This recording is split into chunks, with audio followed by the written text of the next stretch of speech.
Kobe asked him for tips on his jump shot.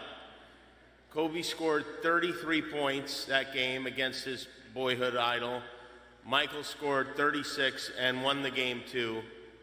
Please welcome Michael Jordan.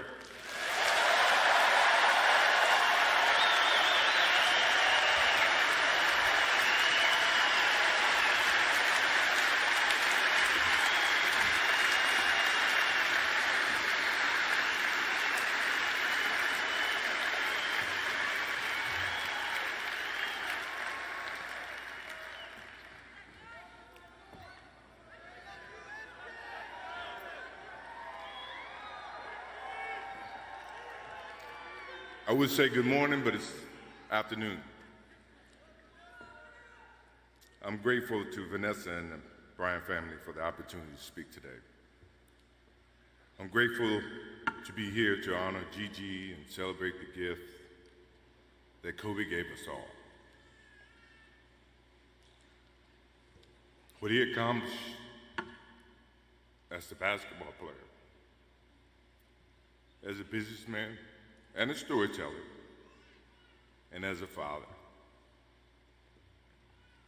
In the game of basketball, in life, as a parent, Kobe left nothing in the tank. He left it all on the floor.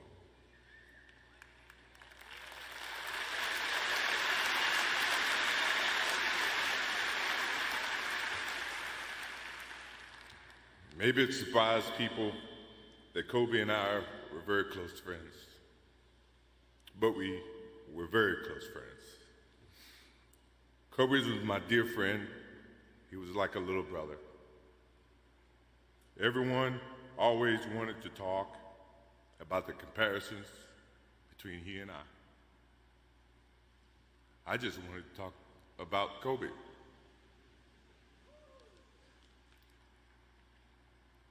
You know, all of us have brothers and sisters, little brothers, little sisters who, for whatever reason, always tend to get in your stuff,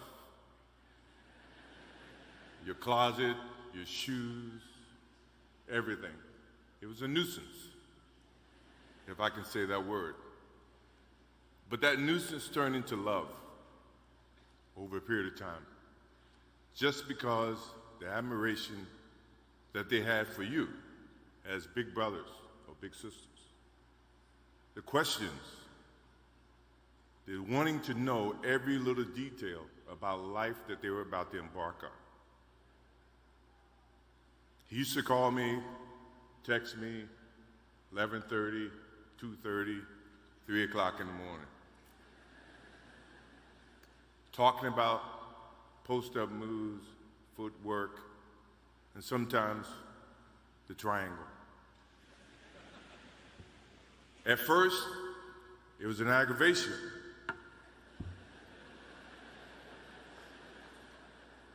But then it turned into a certain passion. This kid had passion like you would never know. And it's an amazing thing about passion. If you love something, if you have a strong passion for something, you would go to the extreme to try to understand or try to get it. Either ice cream, Cokes, hamburgers, whatever you have a love for. If you have to walk, you would go get it. If you have to beg someone, you would go get it. What Kobe Bryant was to me was the inspiration that someone truly cared about the way I played the game or the way that he wanted to play the game. He wanted to be the best basketball player that he could be.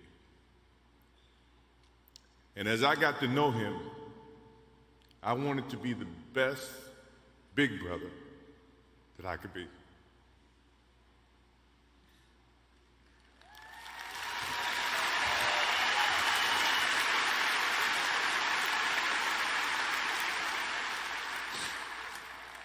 To do that,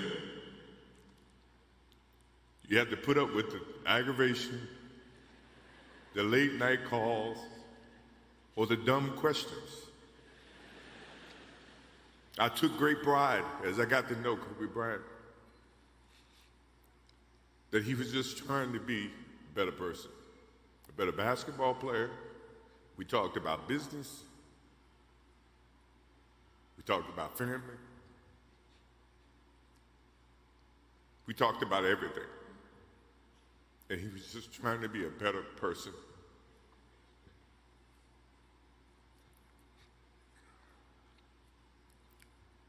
Now he's got me. I'll have to look at another crime meme for the next.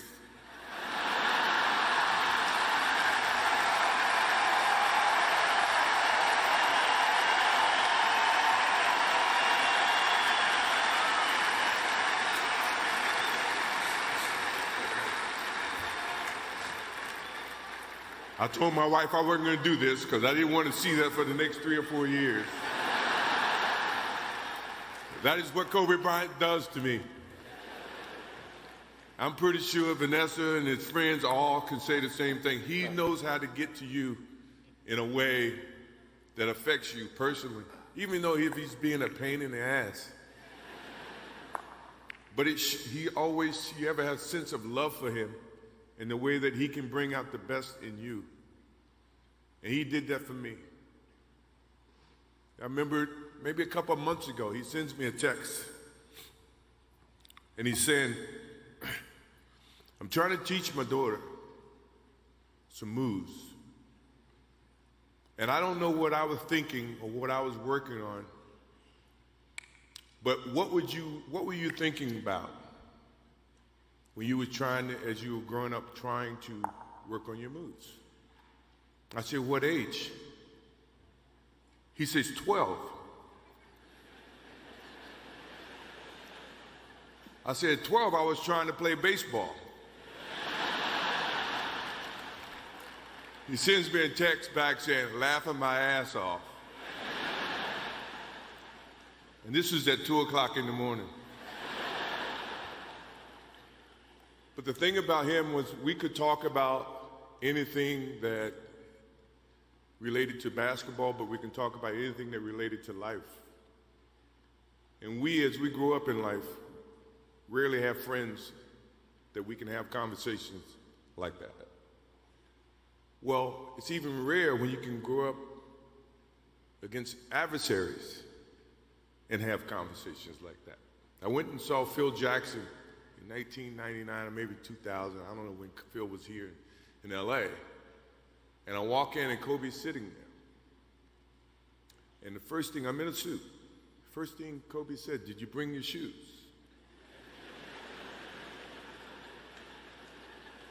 No, I wasn't thinking about playing. But his attitude to compete and play against someone he felt like he could enhance and improve his game with. To me, that's what I loved about the kid. Absolutely loved about the kid. No matter where he saw me, it was a challenge. And I admired him because his passion, you rarely see someone who's looking and trying to improve each and every day, and not just in sports, but as a parent, as a husband. I am inspired by what he's done and what he shared with Vanessa and what he's shared with his kids. I have a daughter who is 30 who I became a grandparent. And I have 2 twins. I have twins at 6.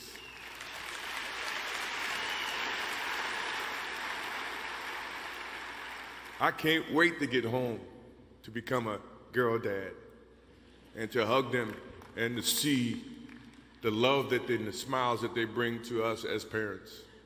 He taught me that just by looking at this tonight, looking at how he responded and reacted with the people that he actually loved. These are the things that we will continue to learn from Kobe Bryant. To Vanessa, Natalia, Bianca, Capri, my wife and I will keep you close in our hearts and our prayers. We will always be here for you, always. I also want to offer our condolences and support to all the families affected by this enormous tragedy. Kobe gave every last ounce of himself to whatever he was doing. After basketball, he showed a creative side to himself that I didn't think any of us knew he had. In retirement, he seemed so happy. He found new passions, and he continued to give back as a coach in his community. More importantly, he was an amazing dad, amazing husband, who dedicated himself to his family and who loved his daughters with all his heart. Kobe never left anything on the court. And I think that's what he would want for us to do. No one knows how much time we have. That's why we must live in the moment. We must enjoy the moment. We must reach and see and spend as much time as we can with our families and friends and the people that we absolutely love. To live in the moment means to enjoy each and every one that we come in contact with. When Kobe Bryant died, a piece of me died. And as I look in this arena and across the globe, a piece of you died, or else you wouldn't be here. Those are the memories that we have to live with and we learn from. I promise you, from this day forward, I will live with the memories of knowing that I had a little brother that I tried to help in every way I could. Please rest in peace, little brother.